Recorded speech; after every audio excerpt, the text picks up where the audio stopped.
Welcome to Sacrilegious Discourse. For this is what the Sovereign Lord says. Why do you need prophets to tell people who you are and what you want? If you can justify everything that the God of the Bible has done, then you can justify any of your behavior. A lot of this mentality is trickling into what is now mainstream right-wing Christianity. I am capable of empathy greater than this God of the Bible. This is a Bible that they tell kids. This is the good Lord. This is the good book.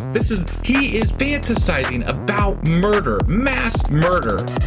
Head over to sacrilegiousdiscourse.com right now to find out how to leave us a review or support us on Patreon.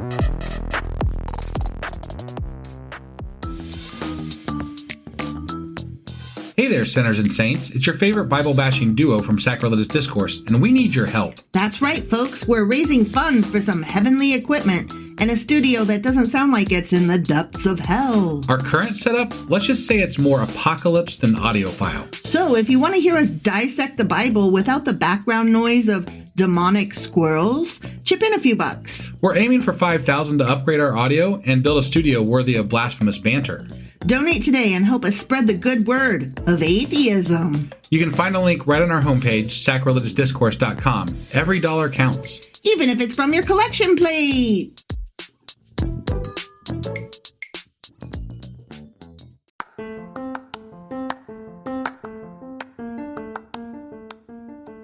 Hey you, welcome to Sacrilegious Discourse. I'm husband. I'm wife. And together we're reading the Bible. Starting with Genesis and eventually ending with Revelations, we're working through every book and offering our atheist 2 cents. Or shekels. Yeah, those. We're asking questions and pointing out all the nonsense. We aren't academics or scholars. Nope. In fact, when it comes to religion, we really don't know anything at all. What we've learned so far is that God's a dick. Oh, he really is, isn't he? If you're interested in how we reached this startling conclusion, maybe start from episode 1. Otherwise, jump in anywhere. It's all good. Yep.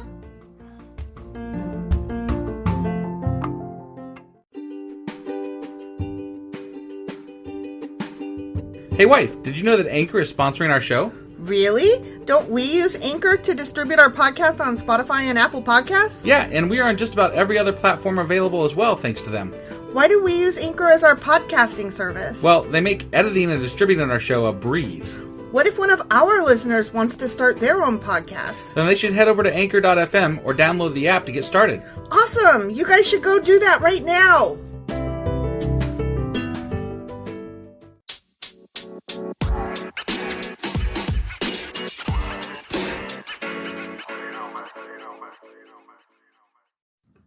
Husband! Wife! It's another Tuesday. Q's and A's day. It is. Well, I mean, it is almost. Yeah, it is actually almost Tuesday. We stayed up till midnight again. Yay! It's like we planned that. That was cute, because we didn't. Yeah, we didn't. We're kind of adorable. I love us. Aww. Yeah. So, do you know what we're queuing? I remember there were heifers. I wondered if that would come up again. Do you remember anything else, though? It seemed like we were going over offerings and shit again. Yeah, it was something. Like boring it was the very rules. repetitive crap. Yeah, it was boring rules. So I didn't really have a lot of questions. I remember being annoyed. You didn't have any questions about heifers? We could talk about the whole thing about heifers if you wanted. No, that's okay. No, not about heifers? No. Okay. I did find something vaguely interesting, however, that I thought we could discuss. Well, that's cool. I mean, vaguely interesting is better than nothing at all. Right. So it would be really suck to start one of these like Q&As and be like, yeah, we really have nothing to talk about today, so... I mean, to be honest, I have nothing to talk about today, so I tried to find something interesting. So... I mean, the truth is I have nothing to talk about today. We should just one time, though, like when it's a really dull episode, like we should just like, okay, that's it. It's just an intro today. Sorry. No, that would be stupid. That would be stupid? I don't like that. All right. No. Maybe we could just do like multiple intros. Like, all right, take 2. Oh my God. Can you stop now so I can say what we're going to talk about? Yeah, what are we talking about? We're going to talk about Covenant of Salt. covenant of salt? I don't even remember them talking about that. I know, right? So you're going to ask me, how is that related? Yeah, I guess I am. Okay, so let's do it then. All right.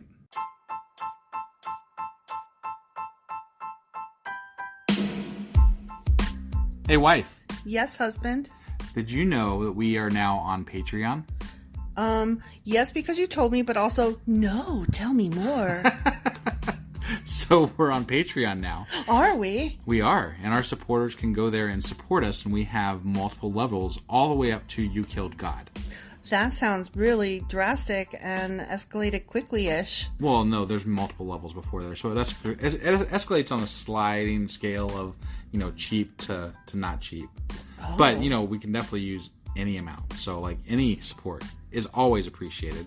So what exactly is Patreon? It's a place where you can show your support for our podcast. And just our podcast? Any podcast or any performer.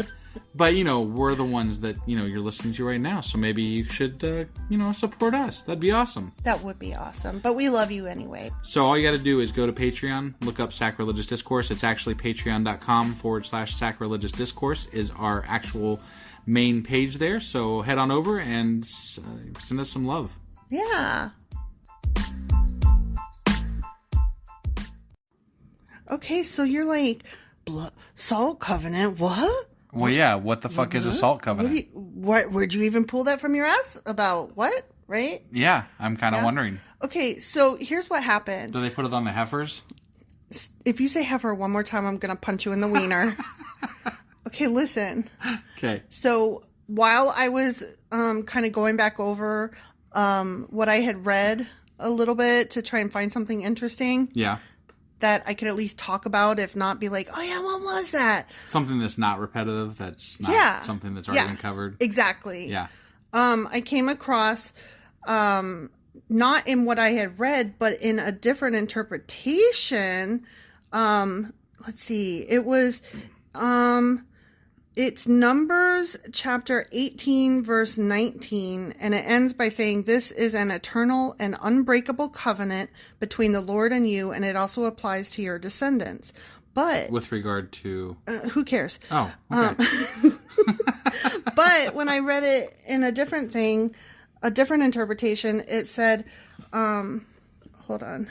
I'm holding. I lost it. Oh, shit. Oh, God damn it. What? Where did it go? You'd think that we come to these things ill-prepared or something. We do. It's kind of weird how that works out. Okay, hang on. And I have to fill space while you're scrolling through shit looking for the place Blood that you lost. on altar. And then you just, can't find it at all? No, seriously. What the fuck is going on hang here? I gotta look up the word. Yes. Salt. I started this trying to fill some fucking space, and you're like, nope, can't find it at all, so we're apparently not discussing it. No, it's not entirely my fault, because here's what happened. Is this what happened? Here's what happened.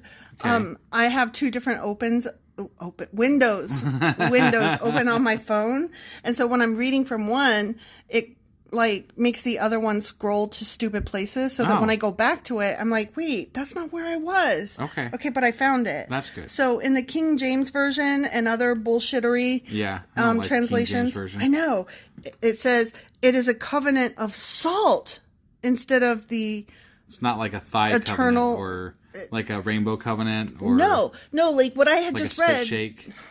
You're being so annoying. Do you remember what I had just read prior to losing my place? That it was an eternal covenant? Yeah.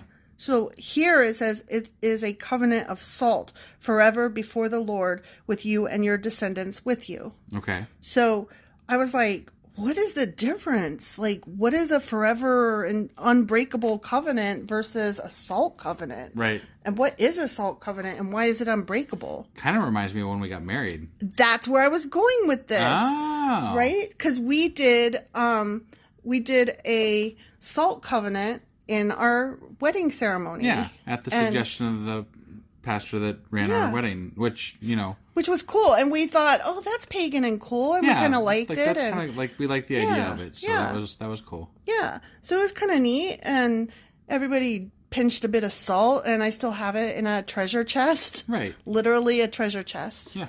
Which I think is cool. And also, I took some of the dried flowers from our wedding and put in it, and so it's just a big mixture of salt and stuff. Yeah.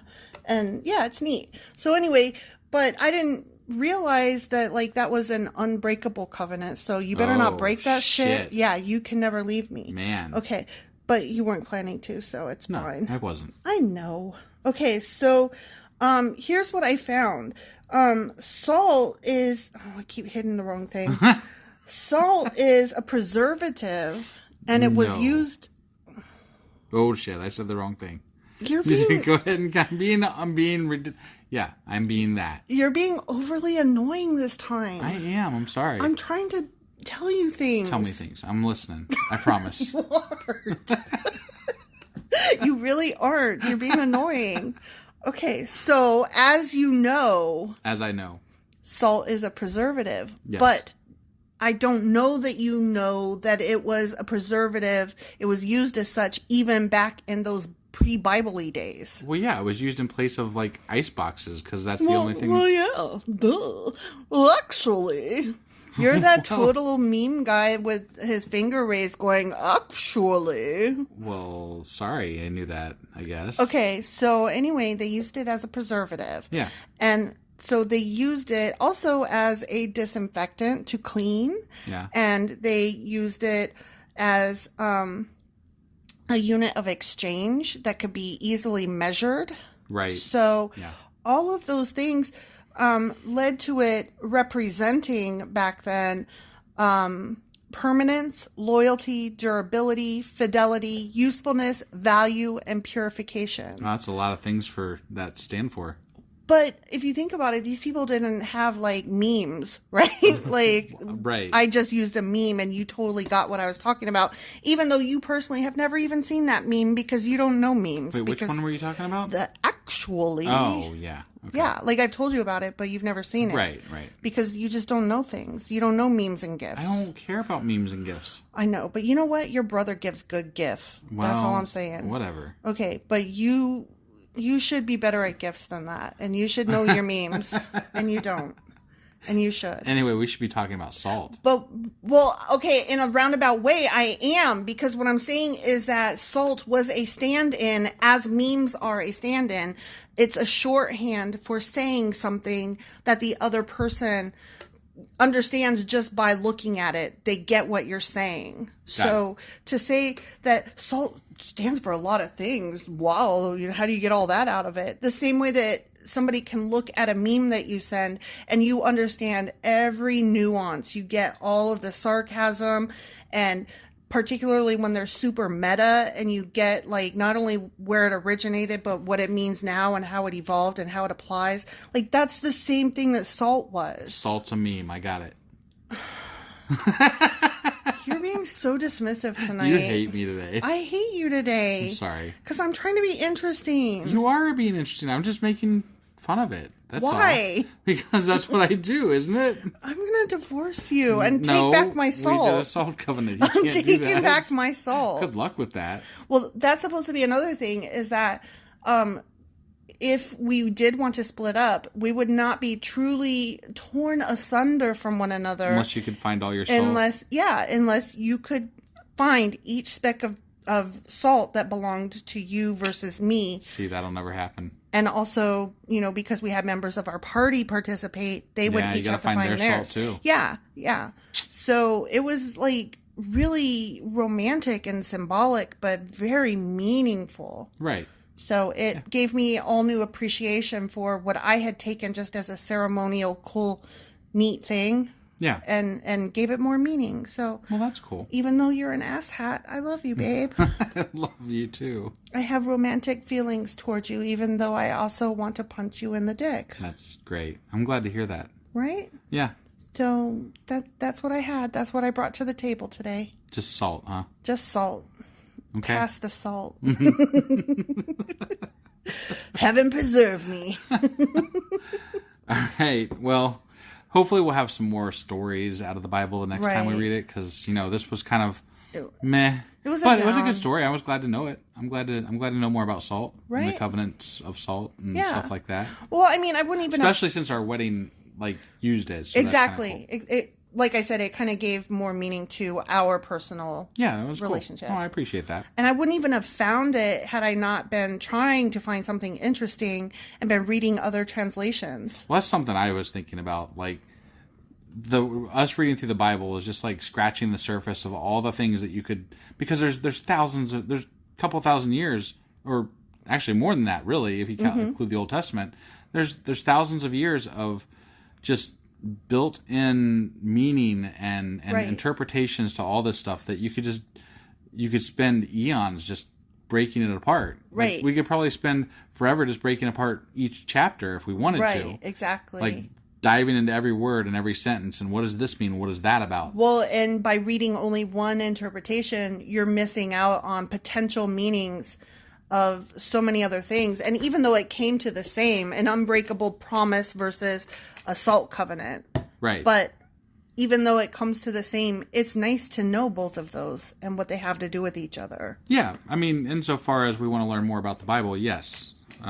Not learn more about the Bible from because we want to be Christian or nothing. Right. Yeah. No. No. Just from a historical and linguistic context. Yeah. No, I mean, I think that's why a lot of people are... If anybody's listening to the Q&As, that's partly why they're listening, because they're curious what kind of information we're finding out about the Bible in these chapters. So true. I mean... Because we're just dumbasses that use Wikipedia. Well, and I think that's... Yeah. No, I mean, seriously, though. Like, we say it in our intro that we are not scholars and we don't know shit about the Bible. And that's absolutely true. We don't know shit about the Bible. We know the basics, like... We knew about Noah. We knew about, the beginning, sort of, and okay. But when we say we knew about Noah, we knew about Noah's Ark. The end. We did not know about any of his. He was 1 billion years old, and he was naked and drunk, and his son. Like, we didn't know any of the after part of Noah. Right. No, definitely. So, even say that we know some of the stories of the Bible. I'm saying that we knew lore. We knew basics of the Bible. We knew the children's version, and that is it. It was even. Spotty. Yeah. Splotchy, spotty. Like, sometimes, honestly, I get the whale from Noah. No, not Noah. Who Moby is Dick? It? No, Pinocchio? fuck. Shut the fuck up. Yes. From Jonah and the Whale is a story. And Pinocchio gets swallowed by a whale. And then Noah's Ark. Right. Right? And I get all three of those mixed with each other sometimes because... They all have to do with large things and water. Just a bunch of whale salt. Yeah. Moby Dick, indeed. Yeah. As a matter of fact, I belonged to a book club online, and they were going to read the classics, and I was like, please God, though, I specifically mentioned, please God, no Moby Dick or Old Man in the Sea, because I fucking hate old white man water stories. Yeah. Water is symbolic for life. No fucking shit, really? I'm so over that.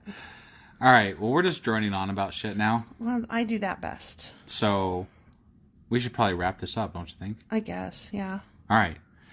Well, we'll see everybody on Thursday. Pass the salt. Pass the salt.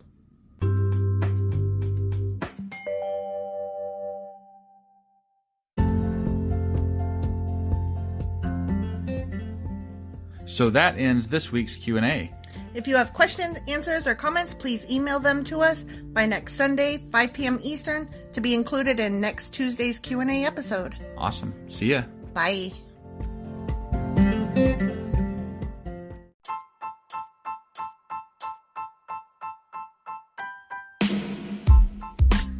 Hey, wife, I guess that's the end? But husband, that's just sad. It doesn't have to be. We are on lots of social media platforms like Twitter. Our handle there is sacrilegious_D. For D's nuts. Oh my God. Stop doing that. Anyway, we're also on Facebook, Instagram, and Pinterest. There's a link to all of our social media sites at our website. Ooh, we have a website? Yeah, it's sacrilegiousdiscourse.com, where you can also find a link to our merch shop. We have a merch shop? Yep, we have podcast-themed clothing, mugs, notebooks, and more, as well as an atheist and science-themed products. Wow, our fans should really go check that out right now. Definitely. They can get in touch with us by sending an email to sacrilegiousdiscourse@gmail.com. But before they do that, we could really use some help. Oh yeah? With what? Well, it's not free running the podcast, and we need some financial support in order to get better equipment, which will free up time so we can concentrate on our podcast and our fans. Okay, so what should they do?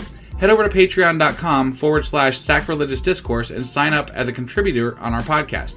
Supporters there receive additional bi-weekly episodes that we record just for our Patreon members for as little as $2 a month. Also, we'd really appreciate it if you would like and subscribe on whatever platform you're using. And Apple Podcast reviews help us out tremendously. Like and subscribe. Leave an Apple review. Join us on Twitter. Support us on Patreon. That's a lot of instructions. Don't forget to say thanks. Thanks. Okay, bye.